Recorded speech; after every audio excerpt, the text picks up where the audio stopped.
welcome, morning. Thank you all for joining.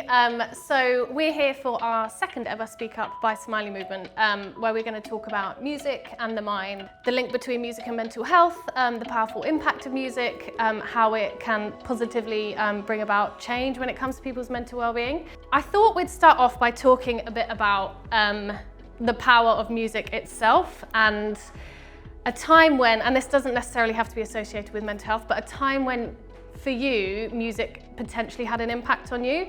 And it might just be a song, it might be a reason that you wanted to get into this career.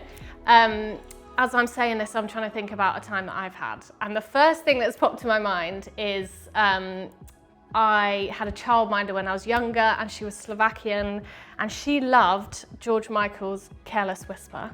So she had all the lyrics on her wardrobe, and every time I think of that song or the song plays, I just think of her and the relationship we had, which makes me think songs, music, lyrics can have quite an impact on you. I'm sure there's a more interesting one, but that's the first thing that popped to my mind. So does anyone have a time that they would like to share? A song, a music, a time? I'll share a time. Yeah, a time. So I mean, I've been playing music pretty much since I was probably 4. Wow. So I was kind of like classically trained violin, and then switched to electric violin and was doing DJing and doing bands and all the rest of it. But I've also kind of got a history of mental health problems myself, which kind of kicked in when I was 21. And so for that period, you know, for maybe the next 6 or 7 years, I had to play music pretty much every day. And it's just a way of kind of processing what I was going through, my emotional state, my potential distress, some of the kind of slightly strange realities. So for me, that's when music became a really integral part of my life. What instruments did you play? So I played violin, and then I switched to electric violin with effects and stuff. I do a bit of drumming. I'm not a great drummer, but I can do a bit of drumming. I can play a few keyboards, and I also sing. I mean, I was saying to Simon as well, I attended a place called Core Arts, which is based in Hackney, which is another charity. And I would go there 2 or 3 times a week to play music and sing in their choirs and hang out with people and, generally have a good time, really. And could you tell at the time when you said you were playing it every day that it was making you I think, I think when I was playing the violin or when I was singing, it was a very much an immediate emotional process. So I'd be feeling my emotions, I'd be thinking about stuff as I was playing. So it's a very kind of direct connection there, really. Yeah. That's nice. What about over this side? What about you, Priya? Is there any time you can remember? Yeah, so I think for me it all started when I was in primary school. I think I was in reception or year 1, and we were doing an assembly, and we were, as a class, we were singing What a Wonderful World by Louis Armstrong, and I just fell in love with the song, completely fell in love with it. And being about 5 or 6 years old, my parents were like, why this song? Why not the Spice Girls or anything like that? So that Christmas I asked for a Louis Armstrong CD. That's all I would listen to. And so my mum thought it might be a good idea to enrol me in my local music school. So she did. I started off with piano, very quickly picked up violin as well, and then flute. I was classically trained, and it's the only thing I ever really found interesting as I was growing up. So when I got to secondary school, I was doing my GCSEs, I was doing my A-levels. Doing my coursework, doing my revision was the last thing I wanted to do. I think it was, for me, partly the pressure of performing well academically just felt too much, so I avoided it. Yeah. And that time that I would spend at home after I got home from school, instead of doing the academic work that I should have been doing, I just put hours into my instruments. And that was it, really. That's a lot of instruments as well. Violin didn't last too long, unfortunately. I played violin for about 5 or 6 years, but then really wanted to focus on flute and piano. That was it, really. It's all, like I said, it's all I was ever really interested in. But I wasn't interested in performing. That wasn't really my thing. I don't know, I get a lot of anxiety performing in front of people. I knew I wanted to do something that was maybe a bit more nurturing, and then I found out that music therapy was a thing. So from the age of 15, it's what I knew I wanted to do. So everything I did from then, like my subjects that I chose for A-level, my degree that I did, it was with doing music therapy in mind. Wow. So both of you, like, you've had these experiences from 4, 5, like really young ages. What about you, Richard? Was it similar? I think I was always into music as a young person, but I think it was more going into my sort of 12 to early teens. I remember switching through the radio and then I came across, I think it was pirate radio then, but it was underground music, and that was where a real passion started. And previous to that, I didn't understand or have any recollection or any knowledge of electronic or DJing aspects of that. So I started recording tapes, and I remember going to football practice on a Sunday morning on the bus. I'd be listening to them thinking, wow, what is this? This is not on, sort of the stations my mum would be listening to. Yeah. And then from there, I remember going to a local festival and I saw actual DJs performing that type of music. And that's when I was like, wow, I want to be a DJ. That was just literally that connection, that moment there. It's like, I wanted to be a DJ. And I think as you was talking as well, I think for me, and as you was talking about as well, getting some decks in my room and just playing music, it was very much therapeutic for me. It was literally the only time I'd focus for 1 or 2 hours on mixing records. It was the only time I'd put serious time into that, and it was sort of oasis in a chaotic life. It was the time I had to myself, so that was for me the starting point. And yeah, so it grew from there, really, the passion. And the rest is history. That's right, yeah. What about you, Simon? Well, similarly, I mean, I've played music for a long time. I grew up in quite a musical house. My dad was always singing or whistling or having his records on, But I learned instruments at school and stuff. But I was very classical, and I learned to play from the notes and all of that. And it wasn't really till I finished my music degree, I didn't really know what I was going to do next. I got a job in Poland, so I moved to Poland. Didn't really speak any Polish, but it was meeting musicians and getting drawn into their kind of activities and their social sphere that really introduced me to a network of people, made me feel, oh, I belong here. But it also opened up a new musical world, because they were mostly like jazz musicians or singer-songwriters, and most of them didn't read music, so I was thrown into kind of improvising with these people. I didn't know what I was doing. It was very scary, but it was great. They were so kind of, oh, go on, have a go, and I just blossomed as a musician. I kind of found out I could do things I was scared of doing before, but also as a person I felt like, oh, it's amazing, I can do this, I'm a musician, in a way I'd never felt before. So it really transitioned me into living in a new place with new people, and gave me a sense of identity as well. I feel like for all of you, music was a hobby or something you enjoyed doing, and it's now part of your job. Was that always for you it was the intention from 15, but was that always the intention for this to be part of your career as well? What would you say? I mean, I think for me it's like when I got to university and I started DJing as well, and I thought, wow, it'd be amazing to make a living out of this, and tried, to do gigs and produce and do parties and all the rest of it. But then I actually dropped out of university and I spent about 6 years not working, but doing lots of music projects. And they weren't actually paying their way, but in some ways that's actually how I got the experience necessary to actually start earning a living in music. And then from there I went into kind of disability arts, which kind of featured a lot of music and doing bands and stuff. So yeah, I think from being a student I wanted to make a living, but it's obviously not an easy thing to do. Yeah. And I think that 6 years that I took out was actually really useful for building kind of skills and experience. Yeah.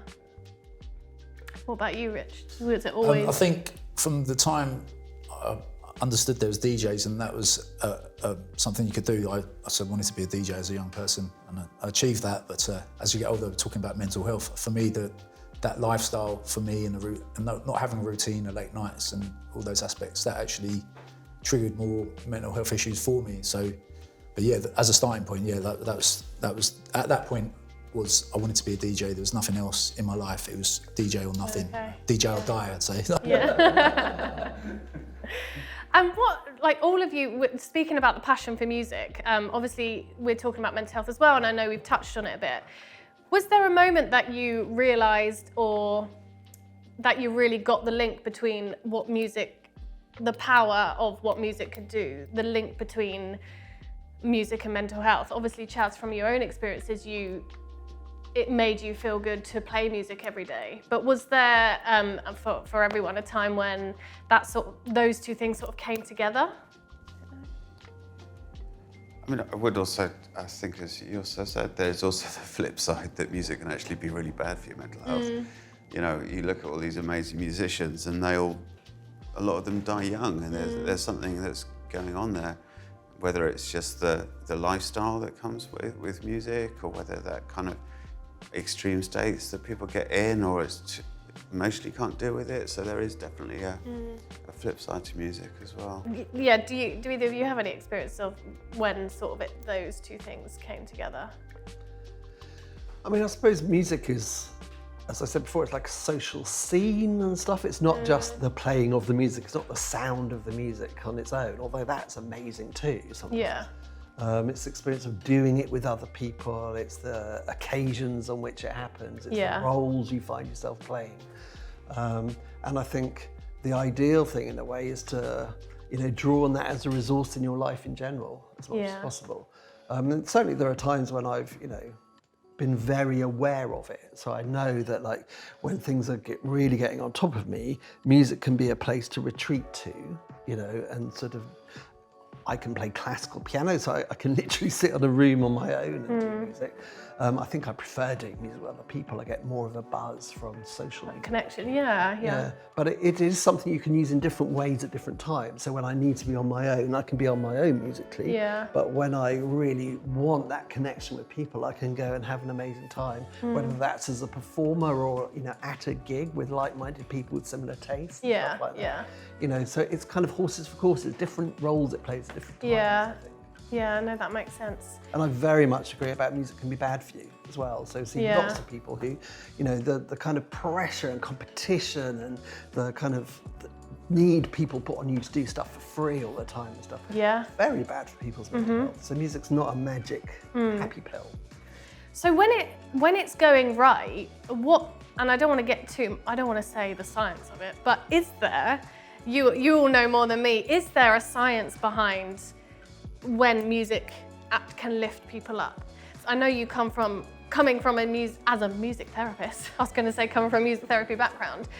Did you explore that link between, like, how it can be a type of therapy for people? Oh, absolutely. I mean, there's research that proves that your heart rate can be linked to the music that you listen to. So, like, if you're feeling particularly anxious, your heart might be racing a little bit.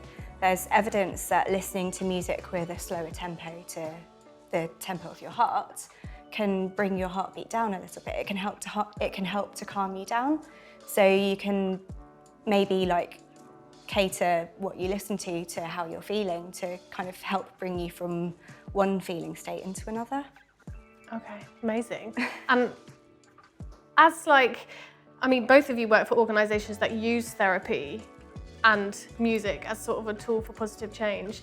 Is there things that you think people potentially watching this wouldn't know about music therapy? Wouldn't know, I don't know, things that you do or experiences that you have with people or what people go through that might be enlightening for people to hear? I mean, I think people often have a perception of music therapy is like you squirt music at people and it calms them down or something, which is not at all. Oh, it's not that. I don't know. I mean, shall I say what I do? I mean, I think I try to get people engaged in making music and being musically active. And the kind of experiences people get from that hopefully are helpful. So you might aim at offering people experiences tailored to them. So, you know, music, some people find themselves being very isolated and very incommunicative and not able to be expressive. But you get them being melodic and singing a song that, you know, Robbie Williams' Angels, you know, and through it, that bit, everyone goes, yes. You know, that feeling of going up a night is amazing. And it makes people go, oh, that's great. And how do you get people to do that? Is it hard to get people to let go? Because I can imagine that feeling, but also can imagine being like, you have to be daft. I mean, I always tell my students, you know, you have to make a fool of yourself sometimes. Just go for it. Doesn't matter. I don't have a brilliant voice, but I go for it, and other people kind of will go for it because they know I go for it. Yeah. So it's pulling people in and giving them confidence and letting them have a go. Yeah. It's definitely about forming those connections with one another as well. it can be a way of expressing your innermost thoughts and feelings without relying on the pressure of using words to talk about your experiences. Yeah. And so within music therapy, is it always about listening to music? Is it about producing music? Is it about writing music, or is it all of the above?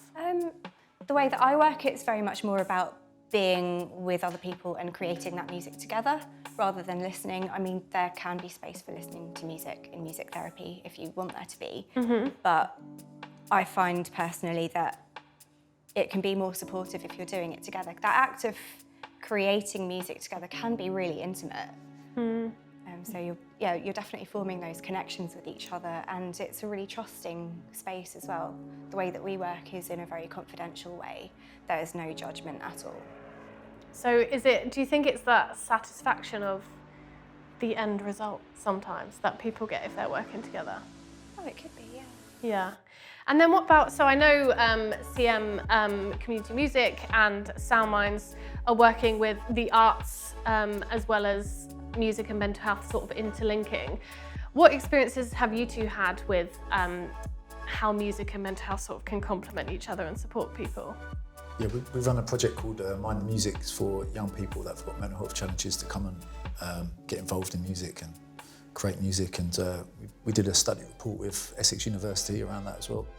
But what we found is it varies from individual case by case, but I think as we've talked about music, you know, for some young people it's actually just the motivation of leaving the house to come and actually do an activity is an achievement to get them, break them away from just being on their own and sort of solace in their room and coming and meeting people or meeting the tutor or working with them.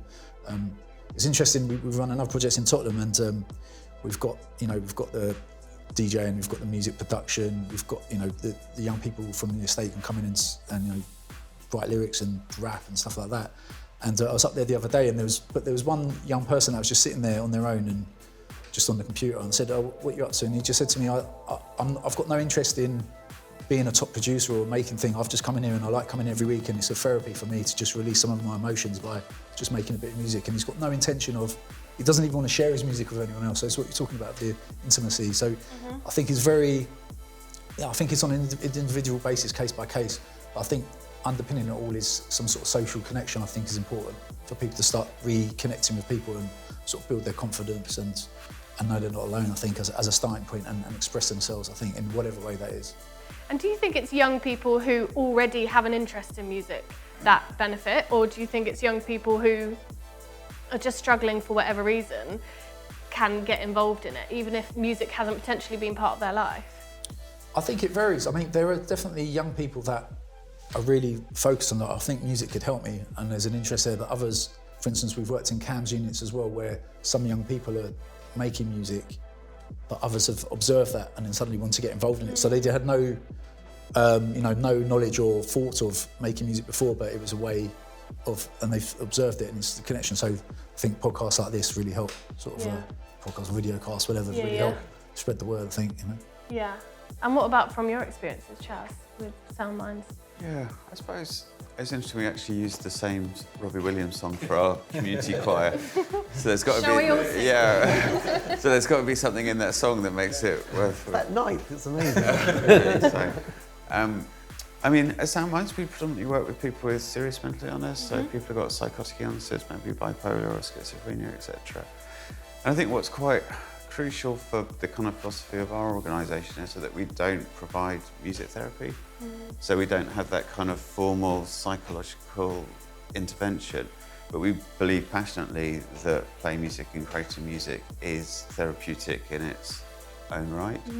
So I mean, I run a weekly jam session on a Tuesday afternoon, and I've got no training in therapy or etc. But I think just the fact that we get in a room, we meet each other, we share that creativity, we share the intimacy, and then there's a whole social thing as well, you know, so people sit down beforehand, we have lunch afterwards, and I think the whole experience can be really, really therapeutic without necessarily putting it into a kind of more formal setting. And I think what's also really important for us as an organisation is we're also peer-led.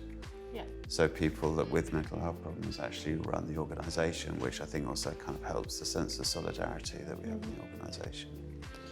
And what happens in the weekly jam sessions? It depends. I mean, Can we picture the scene? jamming is a kind of philosophy in its own right, isn't it? I mean, I kind of come from a free-form jam background, but I mean, sometimes it's, you know, playing covers, playing standards. Sometimes people have got their own music that they turn up with. Otherwise, sometimes it is more free-form and flowing, etc. And it just really kind of depends who's in the room and yeah, what mood everyone is in. But it's great for me. You know, I get paid 2 hours a week to run a jam session, and then I run a DJ session on a Friday afternoon. So it's incredibly rewarding as well, you know. And when it comes to like all these ways of people using music in different ways to potentially support their mental health, their well-being, or their mental illness, is there an element of skill involved? I'm thinking about myself, and I'm thinking people watching this who would find it interesting that I've never particularly been musically talented, but does that matter? I mean, music therapists would tend to tell you, no, it doesn't matter. Certainly I work with people who come to me and say, oh, I'm not a musician, I can't play music. Yeah. And I also work with people who are clearly really skilled, sometimes professional musicians. So the whole range come. But I think it's a bit of a mistake to think people are unskilled because they haven't trained.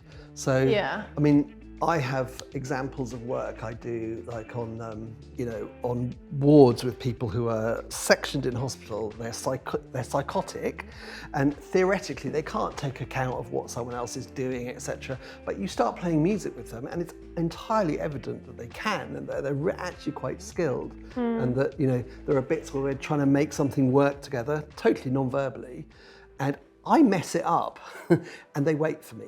So, you know, they're using their kind of human musical skills to make this musical encounter work. And so I might say, well, I've done all this training and I'm the expert and the musician and stuff, but actually they bring their musical expertise, even if it's a kind of lay expertise, to the table. And that's part of what therapy is. I think you're asking people to bring all of themselves and their kind of resources and their potential as human beings relationally. It's not just, have you done a grade exam, you know? Yeah. I saw you shaking your head as well there, Priya. Yeah, so you don't have to know how to play an instrument. I think everyone has an element of musicality to themselves. Like thinking about the way that we speak, we all pitch our voices. There is a rhythmic element to our speech as well. Yeah, I think everyone has this innate musicality within them, whether they've learnt to play musically or not. And so do you think part of like the education around it is teaching people that they have that and trying to bring it out of them? I think so. So especially with music therapy, I think people who don't have musical experiences might experience a lot of anxiety about coming to their first music therapy sessions. They don't know what the expectations are. But actually in therapy, there aren't expectations other than to be yourself, bring your experiences, and we can work on making that music together. We've got a room full of instruments that you can explore, and it's really interesting to see the way that people engage with the instruments, engage with me as a therapist, and you'll be surprised at what people can come up with musically without having had any prior experience. Yeah, which must be quite enlightening, I'm sure, for people walking in and then coming out thinking, oh, we did whatever we did. I was gonna say, when we're talking about music quite broadly, and there's loads of different things coming up here, so like playing instruments, writing music, listening to music. When we talk about music and mental health and how they interact, does it incorporate all those aspects of music? Or would you say is there something particularly good about playing an instrument or listening to music or writing music or singing? Or are they all on par? I don't think it really matters, you know, whether, you know, it's just, there's something inherent about music, isn't it? There's that kind of emotional connection that it forms in oneself and with others, plus the creativity, plus the kind of, you know, it can set off new ideas and new ways of looking at the world and everything. And I think that there's something really, really key about music, that it is so powerful. And you know, and I don't think it matters what form one is making or listening or engaging music. I think it's just that, you know, music per se. But then I'm a musician, and that's what I would say. But I think that, you know, it does appeal to pretty much everyone, really, doesn't it? You know? So you nodding, would you agree? I think so, yeah. I think, again, it's an individual case by case, but again, there's several different aspects. I think it's about someone connecting with a sound or a tone or a rhythm and connecting with other people. I think that's the important aspect of it, I think. Yeah. And I just wanted to address, so we're talking about mental health, so I mean, stats show, the NHS England stats show that in one given year, 1 in 4 people will experience mental health struggles at some point during that year, and it has increased. The pandemic obviously increased it, but it might be that more people are speaking up. But there seems to be an increase in people sort of seeking help or connections or ways to deal with their own emotions. Throughout your work, have you seen sort of an increase in demand for music as a therapy or music as support or anything like that? I mean, there's more music therapy around, and there's also more, I think, organised community music type activities around than has ever been the case, I think. Yeah. I mean, I think we live in a society which makes people ill. Yeah. You know, so the stresses of just conducting your life in, you know, all the things that you have to do, all the things that are expected of you, you know, the cost of just staying functioning in life, that is costly for people's mental health as well. So I'm not surprised that people struggle. I don't think it's always very helpful to kind of pathologize it and turn it into a medical thing. I think one of the great things about music is it's a very ordinary thing. Music should be part of everyday life, and that will mean different things for different people. And for some people it will mean, you know, being part of a band, and for other people it might mean going to gigs, and for other people it might mean learning an instrument or writing songs or whatever. But whatever works for people, we shouldn't be seeing this as something, you know, like something we prescribe when someone gets ill. Yeah. This should be like a part of people's just access to normal culture in everyday life.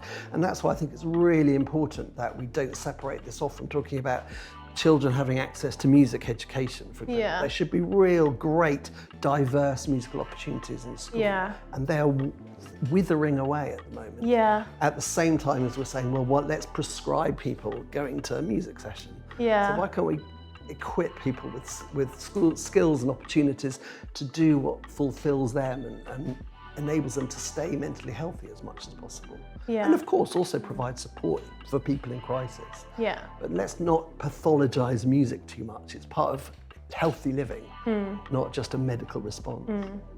And I guess with the groups that you do, that like when you were saying, Chaz, they're quite informal, the jam sessions, is it trying to integrate music into people's life when it's not making it so much of a prescription, for example? I think it varies from person to person, really. I mean, I think, you know, people who come to a jam session once a week, I think is, you know, great on a kind of creative and healing and a personal kind of level. But we're not necessarily trying to turn these people into professional musicians, although some people might establish you know, an artistic practice they want to take further. Yeah. So I think it's a kind of more of a person-centered thing. You know, we've got some bands that have been running for like 30 years. We've got like reggae bands and blues bands that have been running all that time. So I think, you know, if you're playing in a band for that period, it is going to become an integral part of your life. Yeah. But it doesn't necessarily mean that one wants to make a career out of it or a living out of it, or great if that does happen, you know? Yeah. It's interesting what you said about music at school, because I do feel like when I think about our music lessons at school, they were sort of like a side subject. And this might say something about schools, but a lot of emphasis is obviously put on English, maths, science, and the creative subjects that some people excelled in. It was just like less emphasis was put on it, and I feel like people wouldn't have got those benefits from potentially connecting with it. And also the way it was taught was not very experimental. I don't mean to be really negative about music lessons. People might have really enjoyed them, but yeah.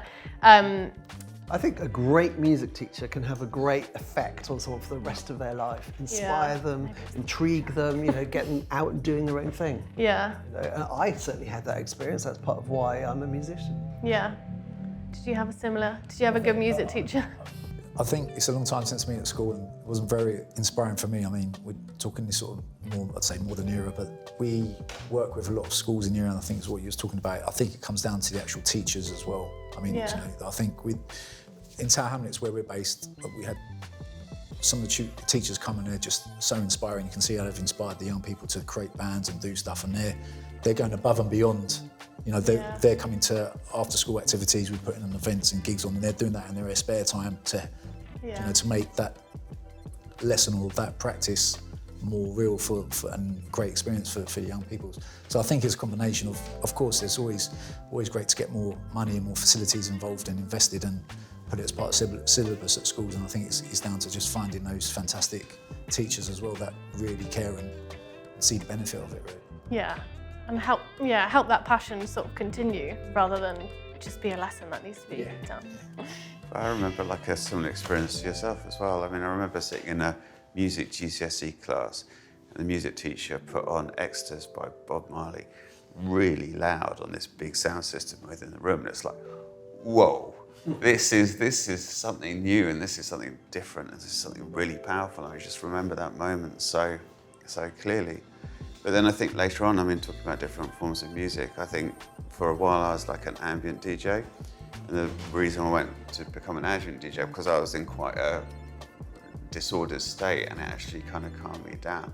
And it's like now, for example, if you listen to someone like Max Richter, if you listen to his stuff, I mean, that is such a kind of an immediate connection with feeling well and calm. And, you know, I think the guy's a genius, but he's I'm his #1 fan at the moment. And what about you, Priya? Would you say, I know from a young age, you wanted to get into music. Did you have good experiences of music being integrated in your life at school or from a young age? It's been a bit of a mix, really. So all of my training was done at a music school outside of school. And actually to the point where I did my music GCSE early. So I didn't do my music GCSE in school either. I did it at this music school on a Saturday.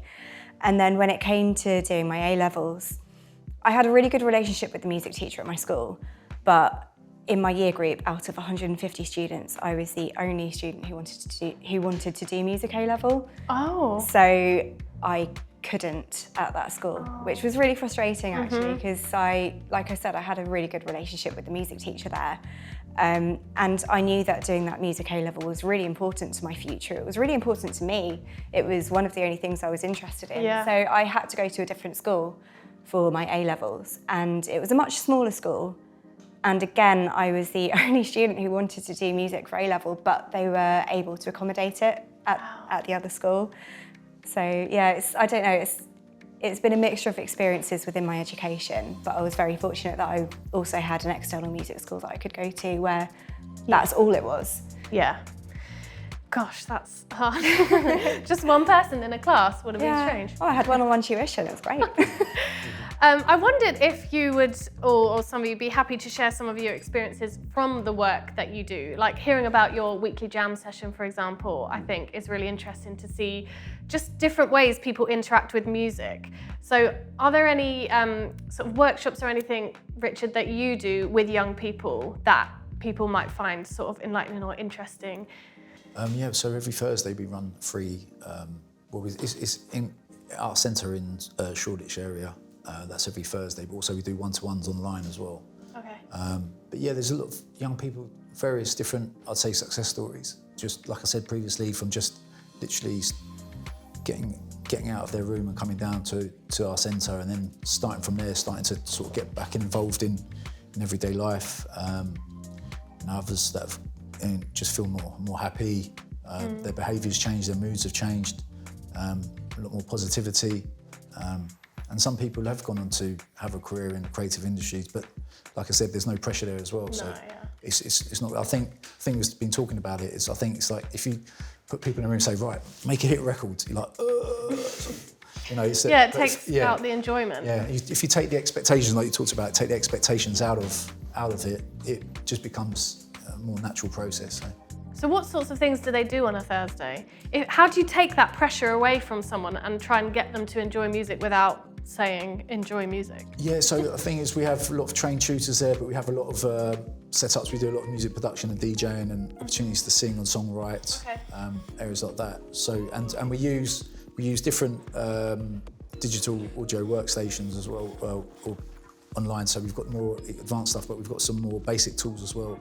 So I think we're talking about music making for people that haven't made music before. Yeah. It's about taking away that frustration as well and making it easy for them to just get involved and pressing the keyboard and get some sounds going showing them and sort of guiding them through that. So it takes the frustration away, and they can just sort of get more involved in actually going through a process of making music. Is it hard to get people to experiment? Because I guess if you're working with young people who, like you said, haven't necessarily got like a background in it, and coming along and playing it for the first time, is that, I can imagine that's a little bit daunting, or is it sort of where some people can? I think it's two aspects to it, especially with digital, is getting over the fact that you're using a computer, but once you're over that and you've got guide and making it, I think experimental, I think that's subjective as well, to be honest. I mean, I'd say that sometimes you could say musicians that have been doing stuff for a longer time are more conditioned to themselves and their own habits of making music, whereas experimental, if someone's never made music before, they've got no previous sort of subconscious sort of behaviour there, and they're just sort of going, so you could call that experimental as well, so it's subjective really. So Yeah, no, it makes sense. What about you, Simon? Have you got any experiences of when, or any times or any stories or workshops or things that have really shown the power of how music can support people? It could just be one moment. It could be the Robbie Williams song. I mean, in a sense, every day things are happening. And it's, as I said before, it's not just down to like that therapists being good at what they do, it's people taking opportunities for themselves and doing things with it. I mean, my own work, mostly in kind of adult mental health services, it's intriguing how everyone's journey is different. You know, so I can think of a particular person who came to music therapy quite doubtful as to whether it be any relevance or help to him at all, really. As a teenager, he played in bands, he played guitar, he was kind of tried to write songs as well. And we started off by trying to help him piece his song together. And I just kind of helped him. I didn't generate any new ideas, really. I just helped him make a song hang together, really. And then I kind of became his recording engineer for recording it. And then he realised that he could do more than this because he walked in with his guitar case every day and people came up to him and said, oh, can you teach me the guitar? So he started teaching guitar. Our work was more about me looking after him, teaching people guitar in a way. And then we started doing more performative work. So he wanted to perform his songs like at open mic nights. So we started, it's very unconventional for music therapy, but we started going to like open mic nights and him performing, and gradually he needed me less and less. So, and he's now, you know, very active. He sings a lot, plays a lot, has a big social group of people around him. He's not going to make a living out of being a musician, but it's a very important part of who he is and how he lives and how he kind of structures his life and gets pleasure from it. And I think he does work with people. He's not a music therapist, but he really helps other people also to build these networks and feel that music is important for him. So a lot of it is often about helping people reconnect with music. Especially when people get ill, they might feel, I've kind of lost, you know, I gave up playing, I lost my network of friends. And it's about helping people to recapture that and start it again and use it as a resource, really. Sounds like he went on a journey and built up his confidence. Like the more confident he got, the more he was able to do it on and his he can own. do that for other people as well now. Yeah, that's really nice. What about you, Priya? Have there been any stories that have really shown you how powerful it can be? Oh, absolutely. There's one person who I worked with not too long ago. He was a gentleman in his early 50s and he suffered a stroke. So really, really young to have suffered a stroke, and that left him with some lasting physical impairments. But also, it left him with crippling anxiety. He couldn't even leave his house. He felt unable to return to work for a long time. He had no prior musical experience when I first turned up. So it was community work. I was going to visit him in his home, and we were working together. He had no prior musical experience. He didn't know what to expect. Initially, he thought maybe I was there to play to him rather than to play with him. But through a long period of time of working together, of improvising together, there wasn't any kind of really pre-composed music other than framing each session with a hello and a goodbye song, just as a way to kind of start and end each session in the same way. But in between, it was completely freeform. We'd spend some time talking, but we'd spend some time creating music together as well. And he really opened up to that process. He allowed himself to play. He didn't allow himself to feel inhibited because He didn't have any previous experience playing any instruments. So one day he was able to walk down to the end of the road. The next week he could walk to the bus stop. And then one day he was able to actually get on a bus to travel somewhere, to the point where by the end of the work that I did with him, he was able to go and visit his brother, who lived, I think, about a 10-15 minute drive away. But for over a year, he hadn't visited his brother's house. His brother had only ever come to him. So that really helped with the anxiety that he felt just over leaving his house. And eventually he was able to return to work. He was able to return to work on a part-time basis on his terms. He didn't put pressure on himself to return to full-time work because the impacts that the stroke had on him, it did affect his energy levels. It did have lasting physical impacts. But he was able to live his life in a way that was okay for him. When for a long time after the stroke, he couldn't allow himself to do anything because his mental health had had such a severe impact. And he wasn't necessarily a musical person, as people might say, but it massively helped him. Yeah. That's really inspiring. So what about, and to sort of start wrapping things up, people who potentially have heard about the positive benefits music can have on their well-being, and aren't musical people. I'm just imagining someone listening to this thinking, like, how do I start? What's the starting point? And as someone themselves, I actually learnt piano when I was younger and I found it so hard and I hated practicing and I always just scraped by passes in the exams. And are there ways that people who potentially feel like they're not musical, who could start to reap the benefits? Where do they start? That's sort of a roundabout question, but what's the starting point for someone who isn't necessarily part of an organisation or maybe doesn't have an organisation near them? Is there stuff they can start doing on their own at home or with their mates? Or I think for a lot of people, when they have children, their children are often their best musical teachers, because children, they make lots of noises and they get very enthusiastic and they bang on things. And in some ways, the best thing a parent can do is just be taught by their child about how to be musical and how to have fun, be silly, amplify the sounds they're making, turn it all into a game, and then allow yourself to kind of go down that avenue as well, having a go, if they want to play pots and pans, you can play pots and pans. Yeah. That kind of allowing yourself to be less of a serious adult and more go for it, have fun. I think children are often very good at teaching their parents that.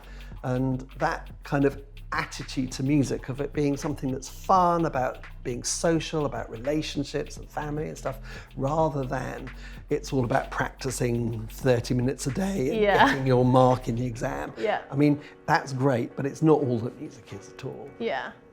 Takes the pressure off then, if you're being more relaxed about it. What would you two say for someone thinking, I can get on board with this, but how?